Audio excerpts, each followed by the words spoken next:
So we're in 4.29.14. Atari medam arvangdvar yavayogaminam riti upasta demada prokto niriti guda uchate. Translation. The city called Gramaka, which is approach to the lower gate of Asuri, the genital organ, is meant for sex, which is very pleasing to common men who are simply fools and rascals. The faculty of procreation is called Dharmada, and the rectum is called Niriti, purport. When the world becomes degraded, civilization becomes demoniac. For the common man, the rectum and the genitals are taken very seriously as the centers of all activity. Even in such a sacred place as Vrindavan, India, unintelligent men pass off this rectal and genital business as spiritual activity. Such people are called sahajya. According to their philosophy, through sexual indulgence, one can elevate oneself to the spiritual platform. From these verses of Srimad Bhagavatam, however, we understand the desires for sexual satisfaction are meant for the arvak, the lowest class among men. To rectify these rascals and fools is very difficult. After all, the sex desires of a common man are condemned in these verses. The word dharmada means wrongly directed, and nirvati means sinful activity. Although this clearly indicates that sex indulgence is abominable and misdirected even from the ordinary point of view, the sahajiyas nonetheless pass themselves off as devotees conducting spiritual activities. For this result, Vrindavan is no longer visited by intelligent men. We are often asked, why have we made our center in Vrindavan? From the external point of view, it has been concluded that Vrindavan has become degenerate due to these sahaja activities. Yet from the spiritual point of view, Vrindavan is the only place where all these sinful persons can be rectified in the means of taking birth in the forms of dogs, hogs, and monkeys. By living in Vrindavan as a dog, hog, or monkey, the living entity can be elevated to the spiritual platform in the next life. But there's hope for us rascals. Vandeham Shri Guru Shri Data Padakamalam Shri Gurun Vaishnavamscha Shri Rupam Sagrajatam Sahagana Raganitam Vitam Tam Sajivam Sadaitam Savadutam Parijana Saitam Krishna Chaitanya Devam Shri Radha Krishna Padam Sahagana Lalita Shri Vishakan Vitamscha Nama Om Vishnu Padaya Krishna Preshtaya Bhutale Shrimate Bhakti Vedanta Svamaniti Namane Namaste Sarasvate Deve Gauravani Pracharine Nirvishesha Shunyavadi Paschachari Satarine. So this reminds me of a very nice morning walk of Srila Prabhupada in 1973 in Los Angeles. Prabhupada explains the position of the sex and how abominable it is. And then one of his disciples said, but how to continue the species? Prabhupada said, you finish it, this condemned world. So Prabhupada actually said one should actually stay brahmachari. That is the natural, that is the ideal position. Remain brahmachari. If that's absolutely impossible, then become grihastha. But even in grihastha life, one has to be grihastha brahmachari, only using sex for procreation, not for recreation. Prabhupada told us sex for grihastha once in a month. First of all, get the blessings of the spiritual master, Guru Maharaj. We would like to try for a child. You give us your blessings. That's the first thing. Second thing, the 4 to 6 days after the woman's menstrual cycle, she is most likely to get pregnant. So you wait once in a month, 4 to 6 days after the menstrual cycle, after you chant 50 round, at least 50 rounds of japa mala. This is the what does it say? The adapted version of the Govardhan Samskara from the Vedic culture. Sex life was part of a samskara, a purificatory activity. So in this way, one can be a brahmachari, either grihastha brahmachari, or a brahmachari, or a vanaprastha brahmachari, sannyas brahmachari. Everyone is meant to be brahmachari, controlling the senses. Even I remember my friend who gave me the Maha Mantra. He called sex a body nasty. So this is a nasty business, sex indulgence. a very gross thing, like eating stool or something like that. So actually we're meant to come to a higher platform, the higher platform of Krishna consciousness. It's made of the higher taste of a lower taste. You can be a stool-eating hog or a prasadam-eating human being. What do you want to be? Those who overindulge in sex life, they can become hogs in the next birth. So we don't want to. You have a choice. Many devotees have difficulty controlling the sex urge, but it's a matter of, somebody asks me what to do. Well, how can I conquer it? I get emails all the time like this. So the real point is you have to get a higher taste. Unless you get a higher taste, must be there. You cannot be. The Mayavadis want to become tasteless, but tastelessness is an unnatural position. A living entity desires taste by the very nature of his existence. As Krishna Krishna is the enjoyer of tastes. Rasaraj, he enjoys. He's the king of all tastes. The king of all tasters is Krishna. He tastes unlimited pleasure in unlimited sorts of ways. So we, being part of Krishna, our nature is also to enjoy taste. You can't separate the desire to enjoy taste from a living entity. Therefore, you have to get the higher taste, you see. Vishayavani vartante nirarashide rashavasangrushopiyasa param brahmani partite. The embodying being may be restricted from sense enjoyment, but the taste with sense object remains. But ceasing such engagements by experiencing a higher taste, he is fixed in consciousness. So the real question is then, for us suffering souls who are attracted by the lower tastes, like the rectum and the genitals, Prabhupada mentioned too, those who are attracted in enjoying the rectum and the genitals, how we can get out of this quagmire of genital rectum consciousness and come to the transcendental platform. How do you get the higher taste? We were explaining recently in Toronto at the festival there, practice makes perfect. You see, right now we don't have the higher taste. Now we're caught up in this sex desire position. Prabhupada says actually we have to come to desirelessness.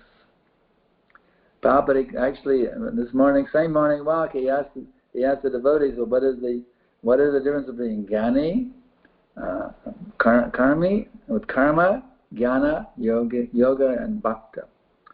The karmi, he wants to enjoy sense enjoyment. The jnani, he wants to enjoy on a subtle platform, philosophical speculations. The yogi, he wants mystic powers. So Prabhupada, the lowest position is the karmi. A little better than that is the jnani. A little bit better than that is the yogi. But then beyond that is the bhakta. So he's found that as long as there's desire, there's unhappiness. The only position of happiness is desirelessness. That means the devotee has no desires. It means he has no material desires. He has desires to please Krishna, to please Guru, to please the devotees, to serve the deities nicely, to spread Krishna consciousness movement. The devotee has so many desires, but this is called desirelessness, because he has no desires for his personal sense gratification. And this morning walk, probably very interesting. He was talking about the yogis. There's the Asta cities, different cities. Prapti city. He said the yogi, he can grab a pomegranate from a tree in Kabul. Prabhupada gave some amazing examples here. The one city where he can bring anybody under his control. He can control anybody, make them do whatever he wants to do. Prabhupada told all these detailed information about the yogis. Very interesting talk on this morning. But anyway, this position of dire desirelessness, as I explained in Toronto, in the beginning we don't have this taste, so you have to practice it. Just like you many times give the example of the jaundiced person. He has jaundice, but what's the cure for jaundice? Sugar candy, but it tastes horrible. Wants to spit it out. Oh, can't take this sugar candy. But the doctor says, no, my dear patient, you must take it. Even though it tastes very, very bitter, you must take it. You have no choice. You must take this sugar candy. But he follows the doctor's order, even though he can't stand it. He does it, and little by little, guess what? You start to enjoy it. Well, it's not so bad. Not so bad. Wow, it's really good. Yummy, yummy in the tummy, right? So that's how Krishna consciousness works. We don't have any taste. Get up for Mangalarti. Come to Bhagavatam class. There's no taste. Chant. How many say this? 1,728 times of Hare Krishna. 1,000. I can say Hare Krishna once. Even the whole mantra is quite a thing. Hare Krishna, Krishna Krishna, Hare Hare, Hare Rama, Rama Rama, Hare Hare. I got to say it 16 words, in 1,728 repetitions. Are you kidding?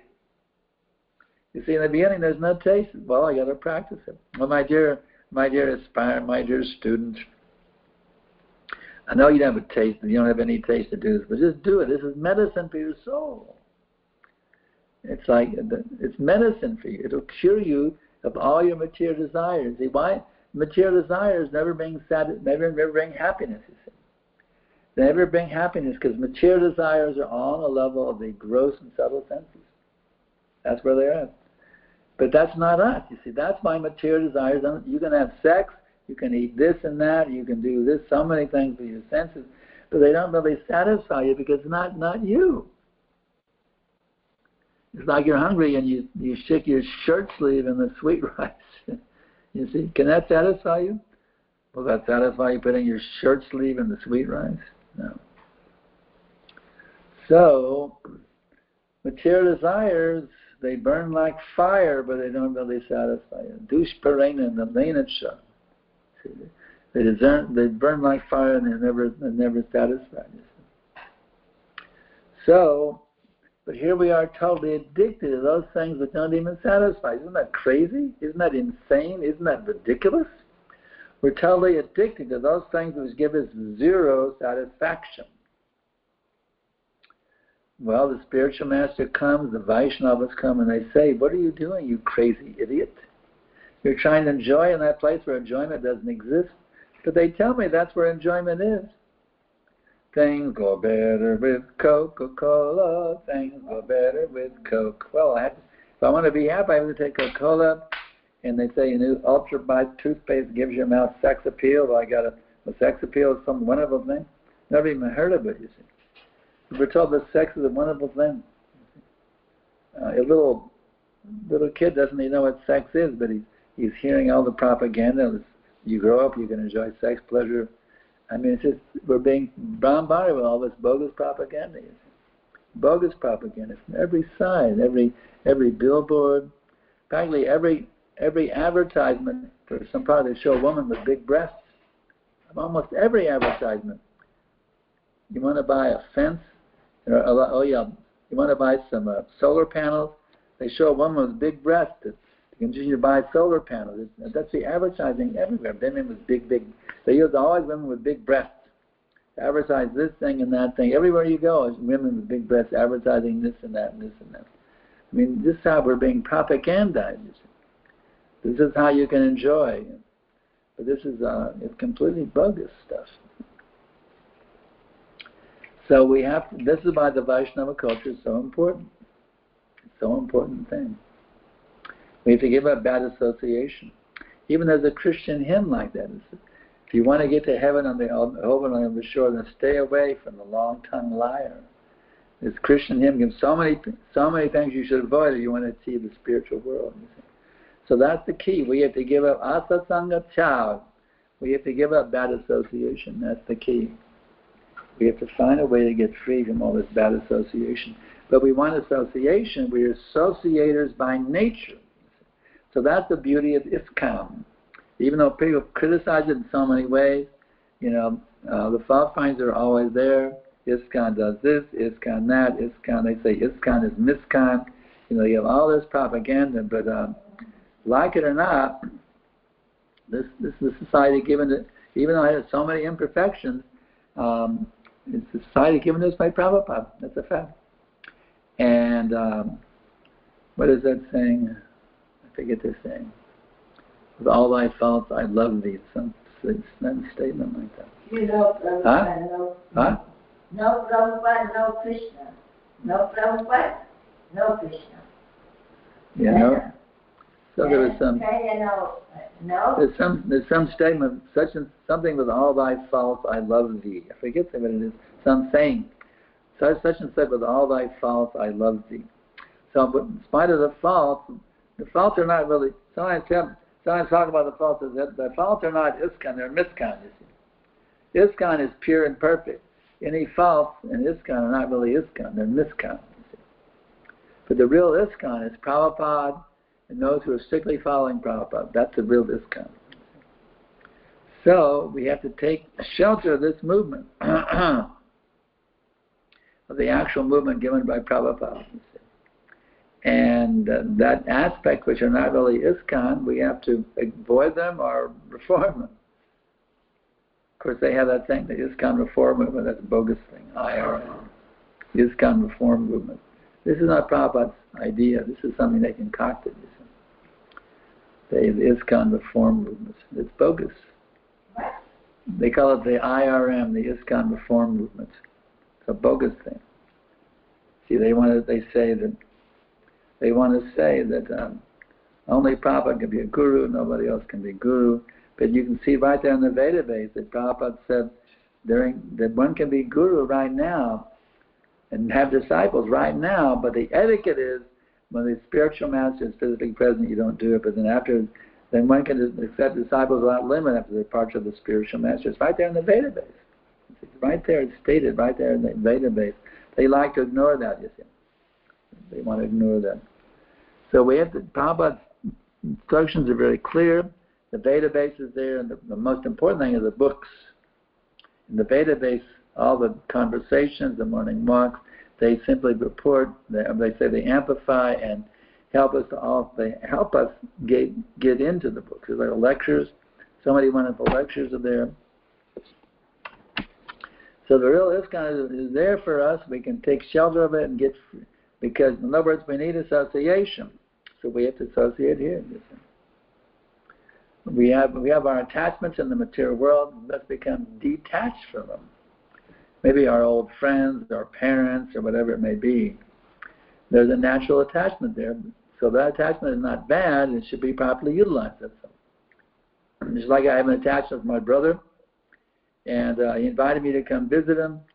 I said, can we have a kirtan? He says, we do something a little more sublime. I didn't go. He said, then I got my brother to come here. I got him to read my memoir and come here. He even brought a Christian minister along with him. And so we had a nice conversation. I was able to talk so much about Krishna consciousness. So I didn't give up my attachment to my brother, but I was on my terms, not his terms. You see. So we have the point is we can lead. We should not be for the non-devotees. We can lead them, not that we follow them. We can be leaders of them. We bring them to Krishna consciousness, giving them a book, inviting them to a program, preaching to them. Not that we give up the association with the material world, but we become the leaders of the material world. That's the point. Become the leaders. Take them by the hand and bring them to Krishna, so to speak. As far as following, well, we have Prabhupada, but those who are strictly following Prabhupada, we follow them. And we lead those, the less advanced devotees who are having difficulty, we lead them. And the outsiders, we lead them. The point is to be a leader. In the Vedic culture, the Brahmins are the actual leaders. They're the real leaders of society. Not the Kshatriyas act under the Kshatriyas have their guru, you see, a Brahmana is their spiritual master. And they follow the guru's instructions how they should lead. This is the actual position. The real leaders are the Brahmanas, the spiritual masters. They're the actual leaders of society in Vedic culture.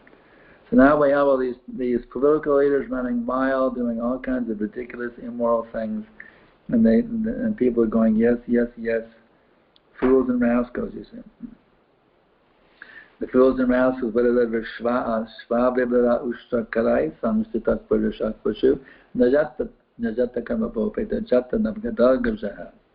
Those men who are like dogs, hogs, camels, and asses, praise those men who now listen to the transcendental pastimes of Lord Sri Krishna, delivered from all evils. So you see now they're getting ready to have a big election here, but it's all dogs. It's big dogs, camels, and asses being voted by the little dogs, hogs, camels, and asses. All it is. It's an animal. But when Guru Maharaj was saying that the Dvipada Pashu, she was saying yesterday in the class, two-legged animals. We have a world being run by animals, not by human beings. That's why the whole thing is going crazy now. All hell is breaking loose on this planet more and more and more and more. Day after day, it gets worse and worse and worse. The war is going on, the atmosphere, the water, the air. I mean, everything is going down, down, down, down, down, down the drain. Because we're being led by these two-legged animals, two-legged animals. They don't take guidance from the Brahmins, the spiritual masters, the bona fide leaders of the society. So, what can we say?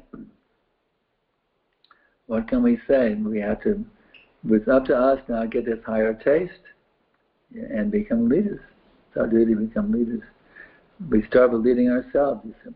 Pacha vegam manasa krodha vegam jiva vegam mudaro pasta vegam itan vitam yo vishahitatera sabam apimam prativim shishya. One can conquer mind, words, anger, tongue, belly, and genitals. He can lead the whole world, you see. So we have to become actual controllers. The first thing is we have to be ideal Vaishnavas ourselves. The mind, the words, the mind, what does it mean to conquer the mind? The mind is always expecting Krishna conscious thoughts. Words, we're always talking Krishna Kirtan, that's some rubbish. You see. Mind, words, anger. We only get angry at those who are offenders. We don't get angry because I didn't get enough prasadam. Mind, words, anger, tongue. The tongue is used only as a prasadam. The belly is only used to digest prasadam, and genitals, better to only use them for passing urine. Or if you can't, if you have to go beyond that, then use them for producing Krishna conscious children. So this is the position. Mind, words, tongue, belly, and genitals. Vacha vegam manasa krodha vegam jiva vegam vidaropasta vegam. These pushings are there. So we have to become masters of these pushings instead of servants of these pushings. When they want these organs are saying, "Give me this," we say, "No, you can't have it. Too bad. Too bad, my dear tongue. You want to eat anything and everything. No, you can only take prasadam. Too bad, my dear genitals. You want to have sex unrestrictedly. No, you can't have it. Your only business is to pass urine or nothing beyond that, or produce Krishna conscious children." So we have to, in this way, we get to master these senses. And when we become the master of these senses, we can actually lead the world. Rupa Goswami tells us. We can actually, if we can lead our own senses, then we can lead the whole world. So just see how important it is that we become masters of our senses.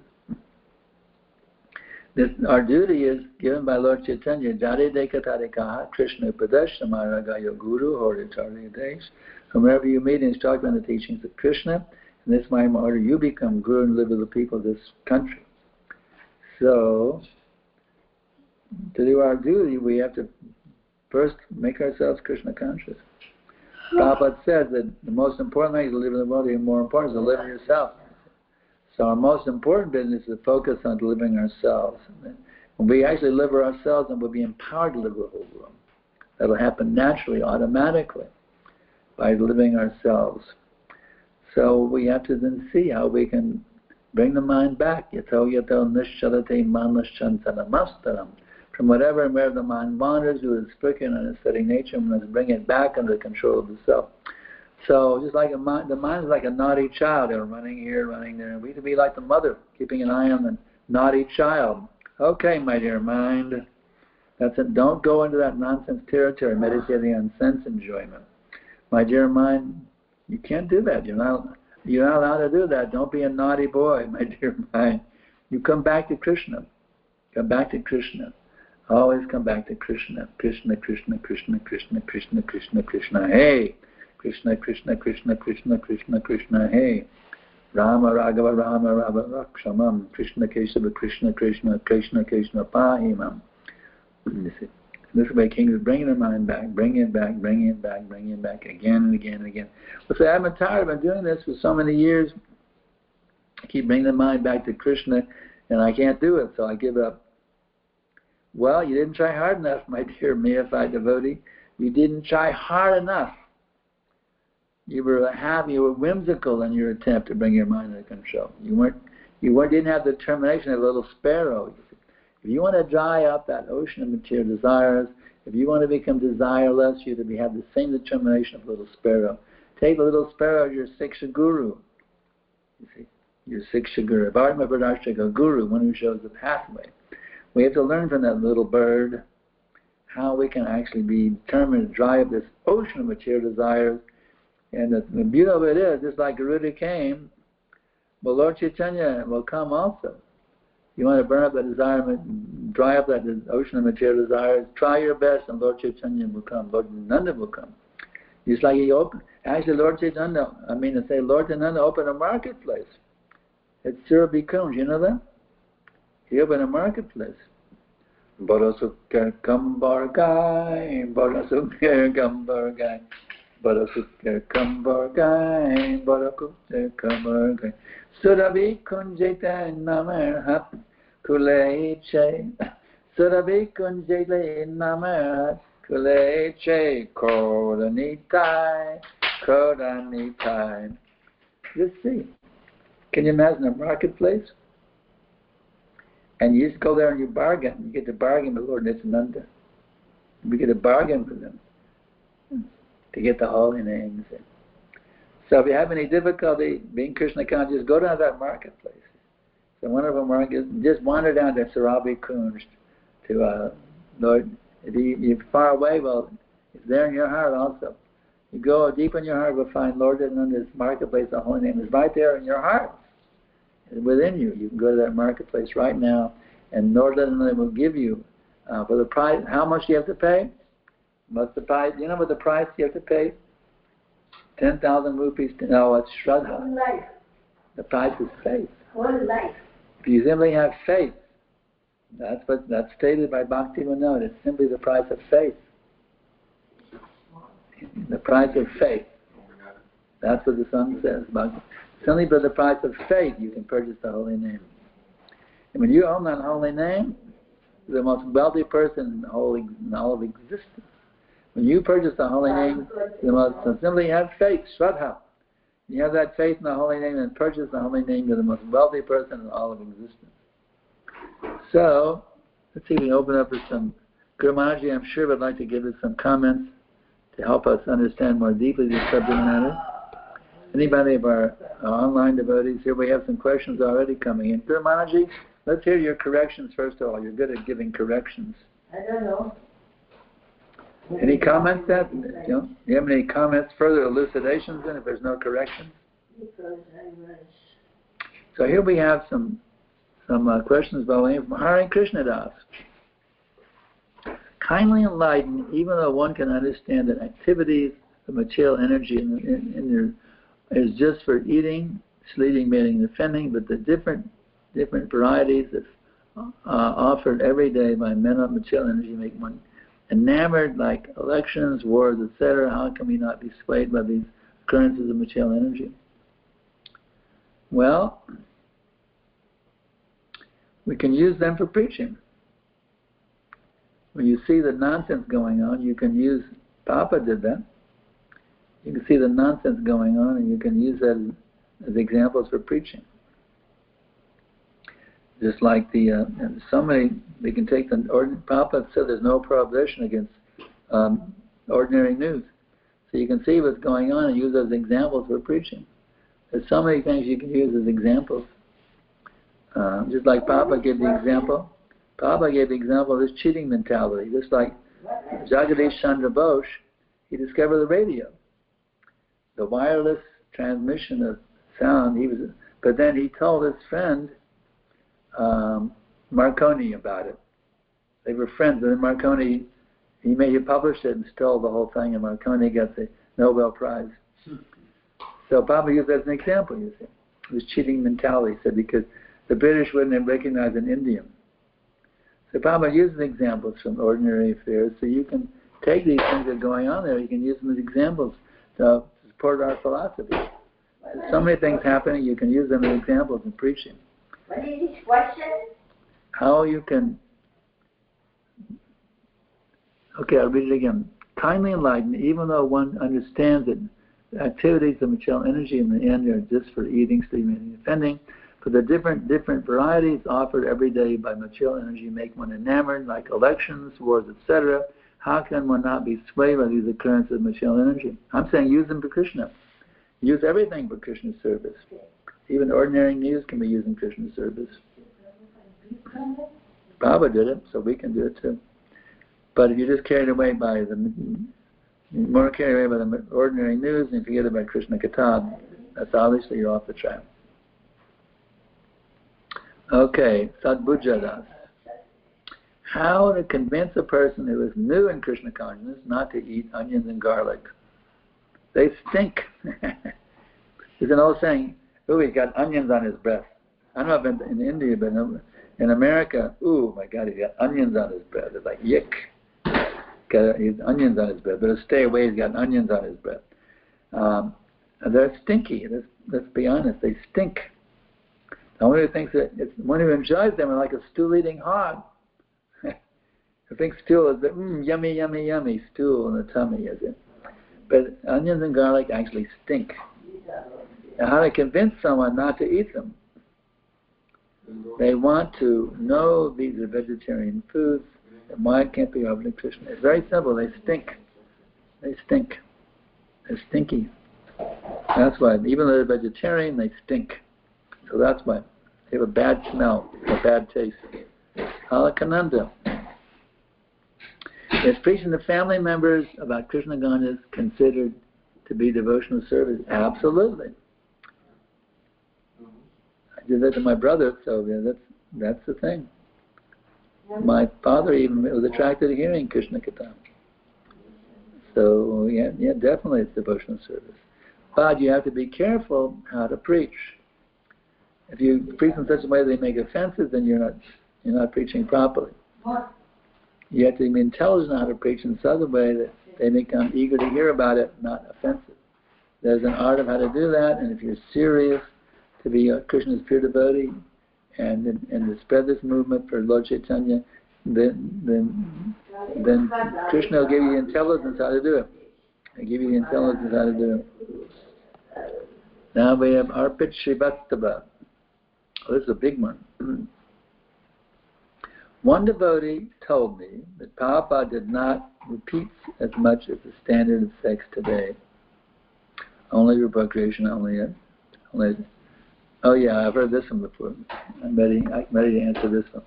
I'll read it out now. One devotee told me that Srila Prabhupada did not repeat so much the standard of sex only for procreation, and only after 50 rounds of japa, and only once in a month.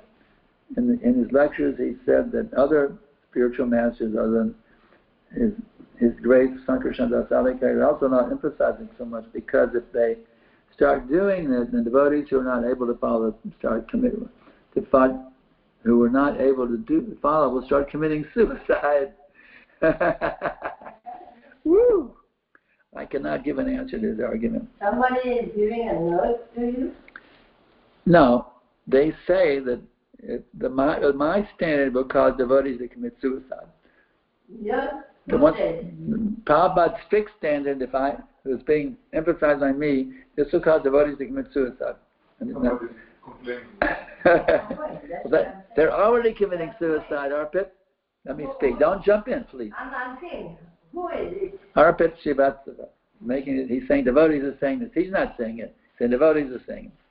So, the first thing is, Arpit, they are committing suicide already. But here's my very good answer for you.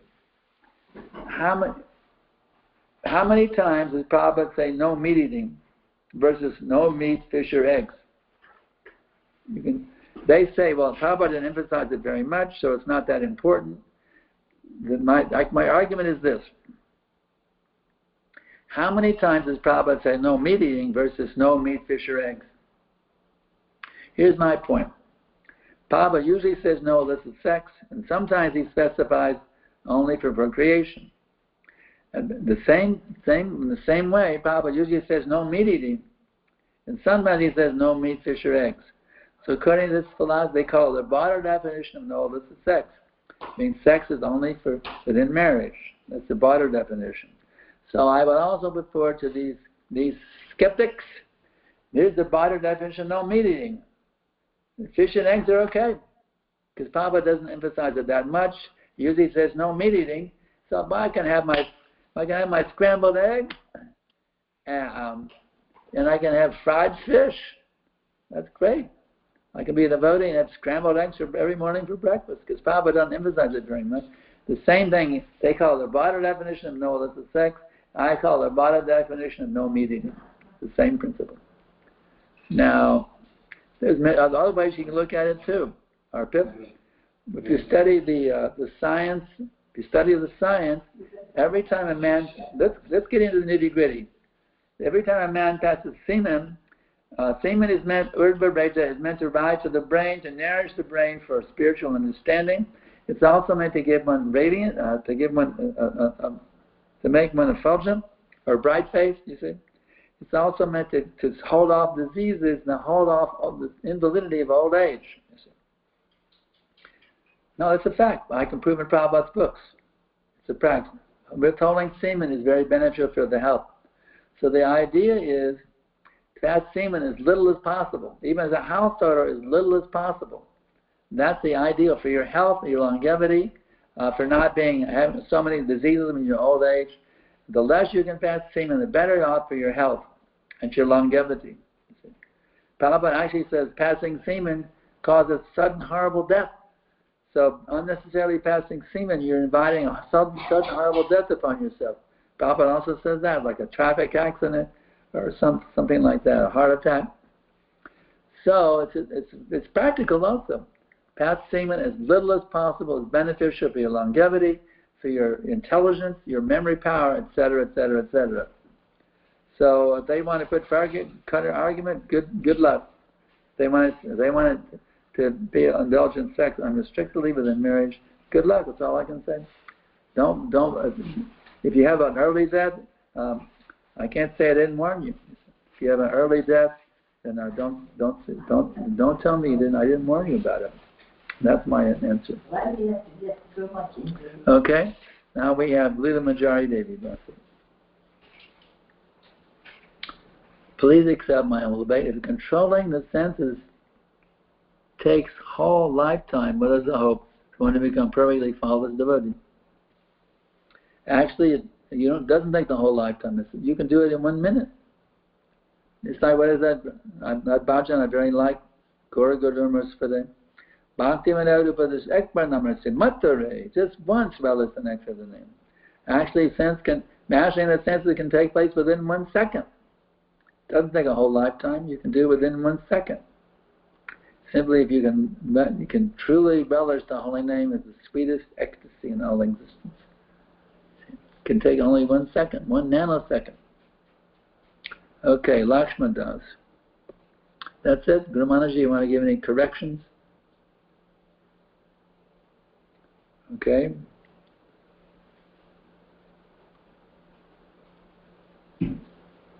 Here we have from Lakshman Das. How can an aspiring devotee like myself see the potential good in another person, even when they fail to always keep Krishna in the basis of my relationship with them? How can an aspiring devotee like myself see the potential good in another person, even when they fail to always keep Krishna as the basis of my relationship with them? Why only aspiring devotees? Why not even a karmi? Why does that have to even be a person who's he says always keep Krishna in the basis? Why? Let me explain to you. Somebody who fails to always keep Krishna as the basis, that means sometimes they keep Krishna as the basis. Such a person who sometimes keeps Krishna as the basis of a relationship is a very, very exalted soul.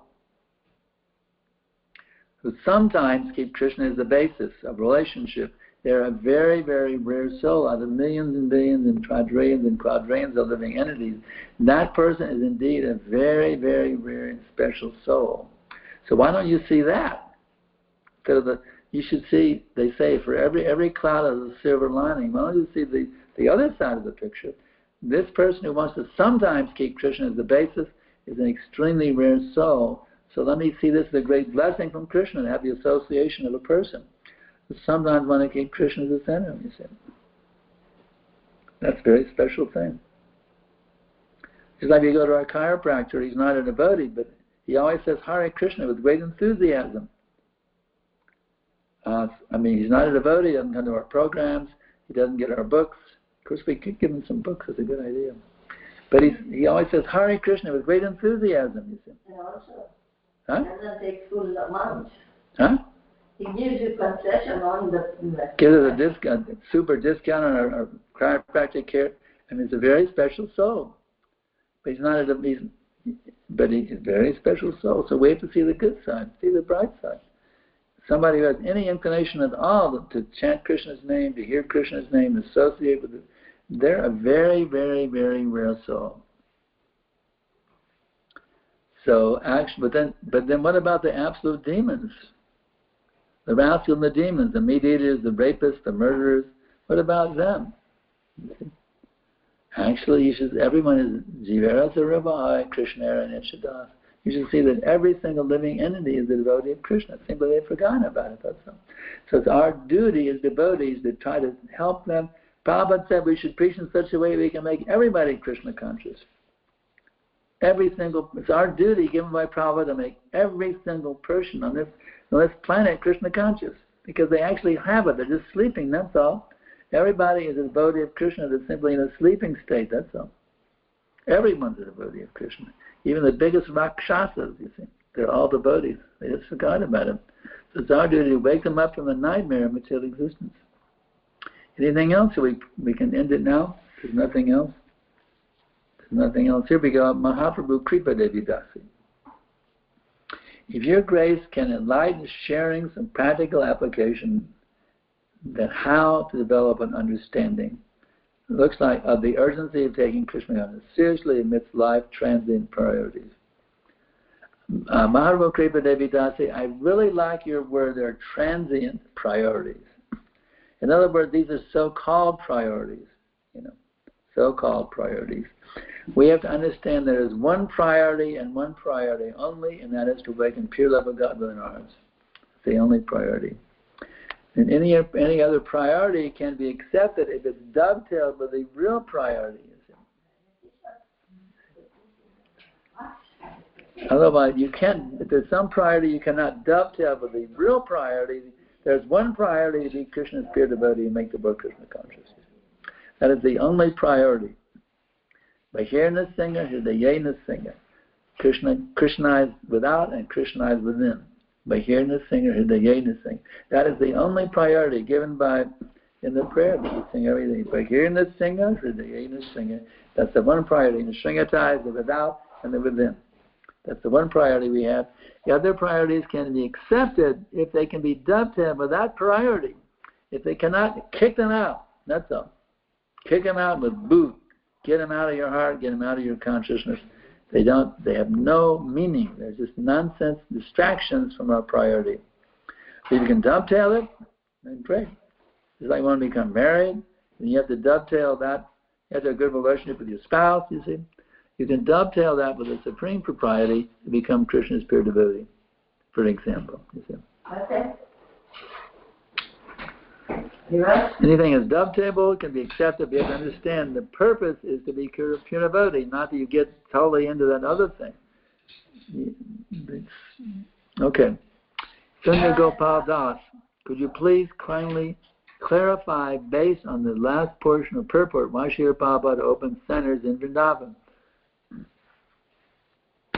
To bring the real meaning of Brahman out, to defeat the Sahajas. That's one. Sundar Gopal, that's the place of Krishna's Leela.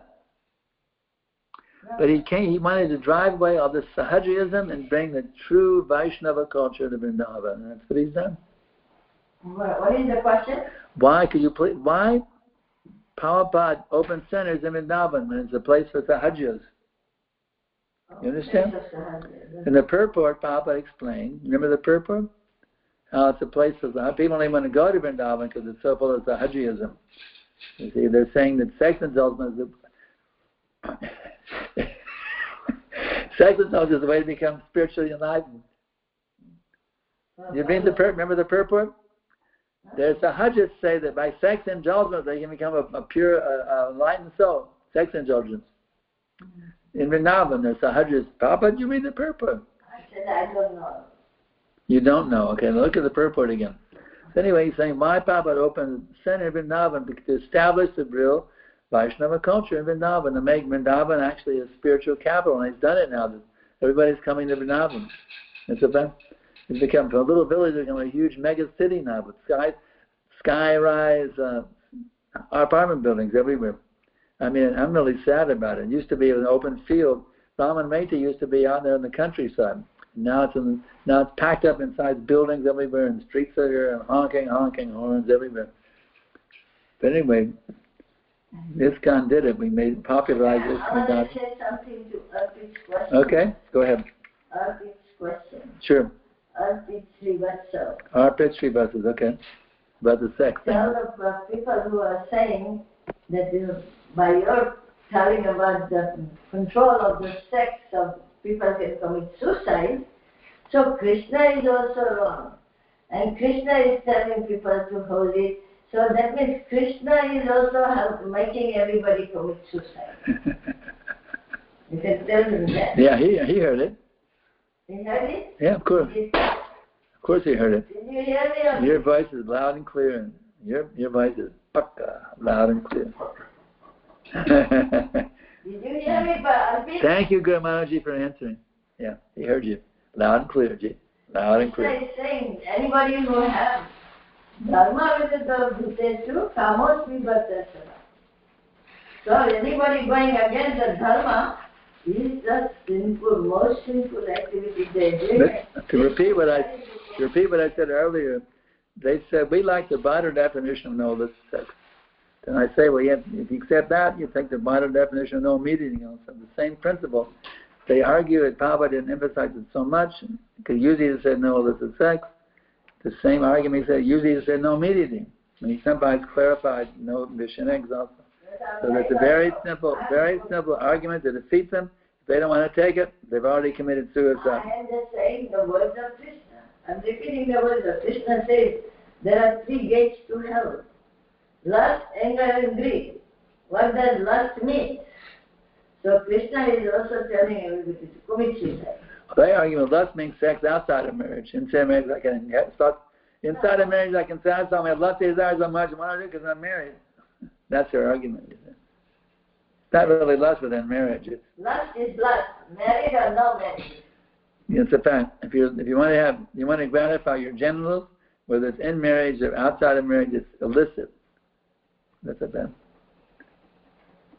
The desire to gratify your genitals is sinful within marriage and outside of marriage also. And what you said, it can be dovetailed in Krishna's service by following the principles. If you don't want to do that, you're like a pig or a hog.